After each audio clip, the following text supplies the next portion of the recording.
Hello, welcome to the next audio log for the SCP Foundation.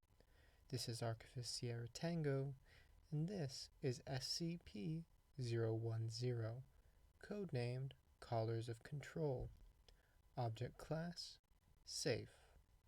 Special Containment Procedures.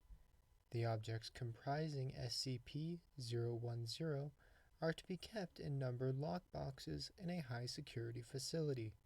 They are not to be worn except by test subjects. SCP-010 are only to be removed from storage for testing only. Description: SCP-010 consists of a series of 6 apparently identical cast iron collars with numbered metal tags and 1 remote control. The control is designated SCP-010-1. The collars are designated SCP-010-2 through 010-7. The collars contain intricate electronic components and are powered by small, 5mm diameter, 2mm thick, 100-volt batteries. These batteries are rechargeable.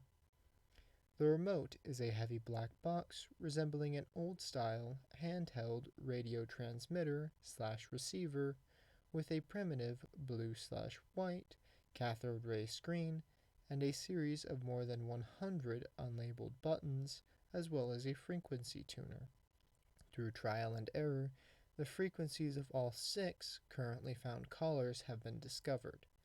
A label in Russian is stamped into the metal, along with a logo consisting of workers building a pyramid.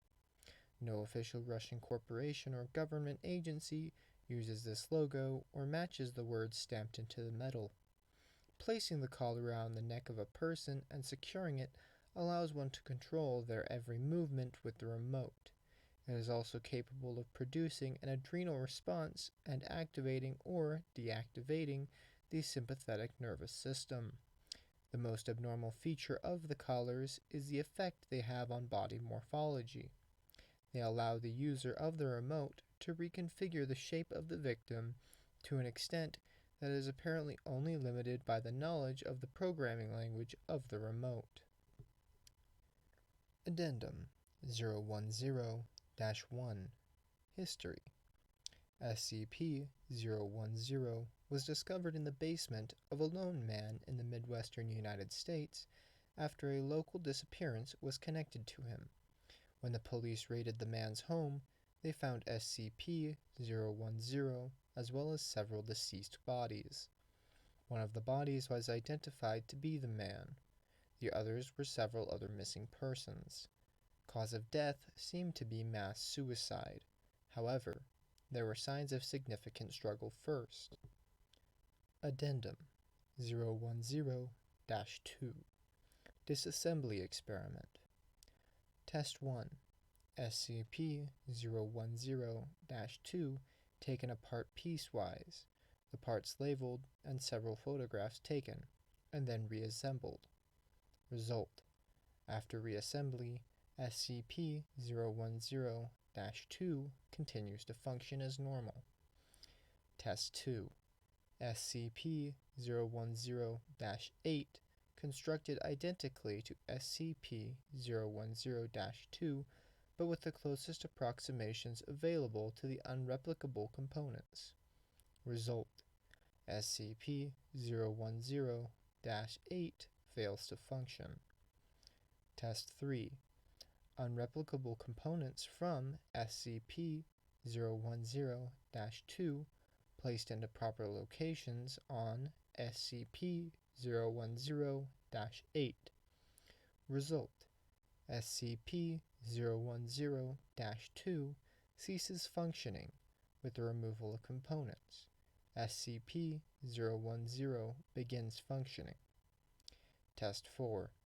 Components return to SCP-010-2. Replicable components in SCP-010-2 were placed randomly with replicas. Result: SCP-010-2 begins functioning with return of components. Changing graphical components for replicas does not significantly reduce functionality. Replacement of a damaged transistor decreased time from transmission to effect of SCP-010-2 response to commands entered in the remote by 12%. Addendum 010-3 SCP-010 has demonstrated to work more effectively in creating unskilled labor than for any other task. The logo is apt. From Dr. Blank. This has been the audio log for SCP-010. Please proceed to the audio log of SCP-011.